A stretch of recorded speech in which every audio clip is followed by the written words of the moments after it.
Bonjour à tous et à tous, j'espère que vous allez bien. Donc on se retrouve pour une vidéo un peu spéciale, même très spéciale, qui va parler d'un sujet vraiment très important dans le monde de la maquette, beaucoup plus qu'on peut le penser, et surtout qui montre aussi un peu pourquoi certaines marques sont meilleures que d'autres, et comment beaucoup pourraient devenir meilleurs juste avec ce genre de choses. Et notamment Tamiya qui est excellente là-dessus, même si je trouve qu'elle fait vraiment payer un peu cher. Mais on va voir ça. Donc c'est la cotation, tolérance et les ajustements. Donc ce qu'il faut savoir, c'est qu'en connaissant le processus de fabrication qu'on va choisir, que ce soit du moulage, de l'usinage ou même de l'impression 3D, et ainsi que des machines utilisées, donc une cote réelle mesurant l'une des dimensions d'un objet quelconque qu'on va mesurer, ne pourra pas être exactement la même que celle inscrite qu'il y a sur le dessin. Donc quand il y a une série d'objets identiques qu'il faut fabriquer, il est impossible à une même forme d'avoir toujours exactement, je précise bien exactement, la même dimension d'un objet à l'autre. Donc c'est-à-dire que si on va faire 40 pièces, sur ces 40 pièces, aucune n'aura la même dimension. Donc si on veut imposer du coup une cote, elle sera plus facile à réaliser si elle peut varier en fait entre deux valeurs qui sont limites. Donc là, c'est ce qu'on va appeler une cotation maxi et une cotation mini. La différence qui est entre les deux s'appelle tout simplement une tolérance ou plus communément un peu dans le milieu, qui est l'intervalle de tolérance. Plus la précision qui sera exigée, donc l'écart le plus faible, est grande, plus l'intervalle de tolérance doit être petit. Et les indications de tolérance, ils sont indispensables pour les dimensions des codes fonctionnels. Donc quand on va faire une pièce, qu'on va la coter, il faudra justement ces écarts. On peut le voir sur certaines choses, ici. Donc après, ça fait partie de ce qu'on appelle des normes ISO pour International Standard Organization, qui va prévoir en fait des catégories de dimensions tolérancées particulières pour un assemblage, de deux pièces. Que ce soit cylindre ou prismatique, mais ça vaut pour, euh, pour tous les autres. Et là, pour l'assemblage des deux pièces, on va appeler ça un ajustement. Et justement là, on en vient ici pour les ajustements. Donc pareil, vous voyez les normes. Mais ce qui est important, pour que deux pièces s'assemblent comme il faut, il va y avoir trois catégories d'ajustements. Les jeux, les jeux incertains et les interfaces de serrage. Donc quand on va faire du serrage d'une pièce pour que ça tienne bien, c'est à considérer aussi en partie comme un jeu. C'est du serrage. Ça fait partie de cet ensemble d'ajustements, justement, qui est préconisé. Donc toujours, quand on va coter une pièce, il va falloir une dimension maxi et une dimension mini.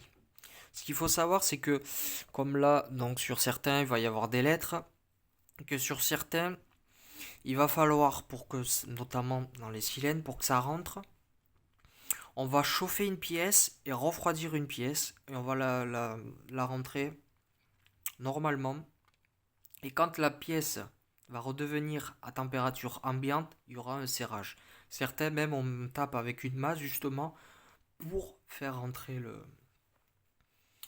les deux pièces.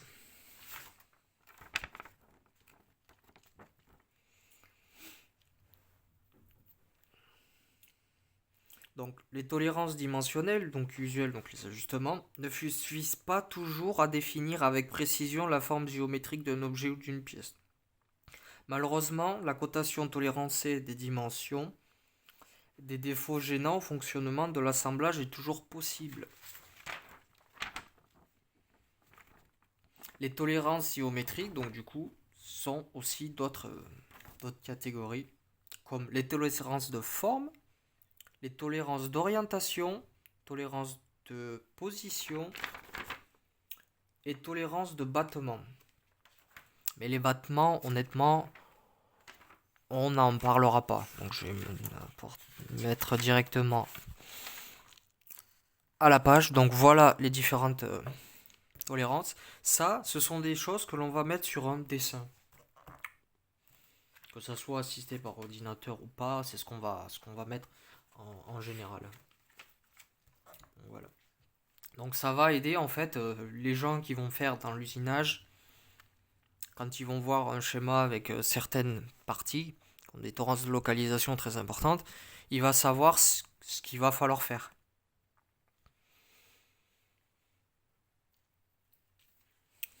Donc là, différentes choses qui à voir justement pour les tolérances, comment on les code, mais ça, on verra ça peut-être un jour, pourquoi pas, et rentrer un peu plus dans les détails. Là, c'est pour les tolérances de forme.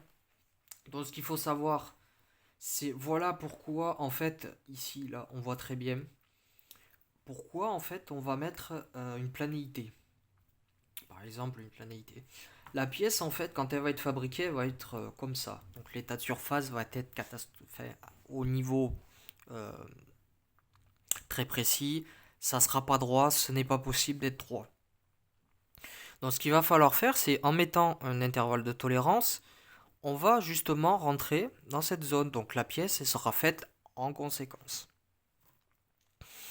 Donc là, pareil, tolérance d'orientation, c'est exactement la même chose, notamment pour ça, les perpendicularités. Ça aussi, c'est très important, parce que si on met pas ce genre de choses, la personne qui fait justement la pièce, ben, s'il faut, elle peut la faire pas perpendiculaire. Elle sera pas forcément perpendiculaire. Tandis que ça, le fait de mettre ce signe sur une pièce quand on la cote, impose une perpendicularité. Pareil pour l'inclinaison, ça imposera une inclinaison. Pour les tolérances de position, exactement pareil, pour que ça soit symétrique. Et pour que là, pareil pour la localisation, que ça soit vraiment un cylindre. Que ça soit pas un peu le bazar, il y a des normes. Donc les tolérances de battement, on n'en verra pas. Et ça, c'est justement là, on en vient enfin à la partie la plus importante. Et c'est pour moi la partie où Tamiya arrive le mieux pour l'instant à le faire. Bon, après, il y a quand même la conception qu'il y a derrière, qui est très intelligemment faite, parce qu'il travaille énormément dessus.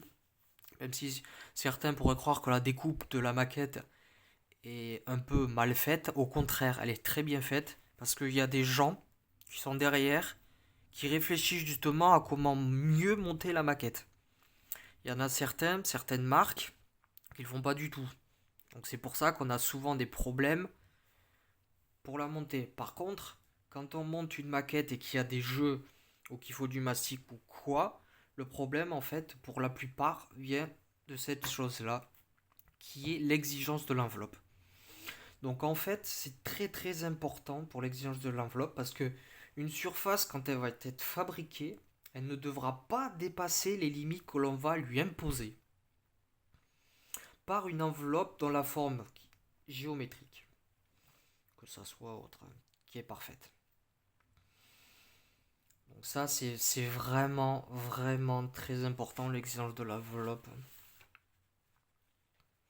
Donc parce que quand on va faire une surface ou quoi, quand on va, par exemple, faire ce genre de choses, eh bien, on va imposer d'être dans une certaine valeur. Donc c'est une application de ce principe qui va permettre un contrôle plus simple après fabrication. Et ça vaut pour toutes les autres formes géométriques. Mais ce qui est important, c'est ce genre de choses. C'est là où Tamiya, et je pense qu'ils doivent l'utiliser, est vraiment fort. C'est que toutes les pièces, elles sont si bien montées, parce que justement, je pense qu'il y a l'exigence de l'enveloppe. En imposant ce système-là, la pièce va être toujours cotée comme il faut après fabrication. Elle rentrera toujours dans cette catégorie-là. Donc c'est pour ça qu'il y a justement un jeu voyez, le jeu, il est vraiment 0,016 mm.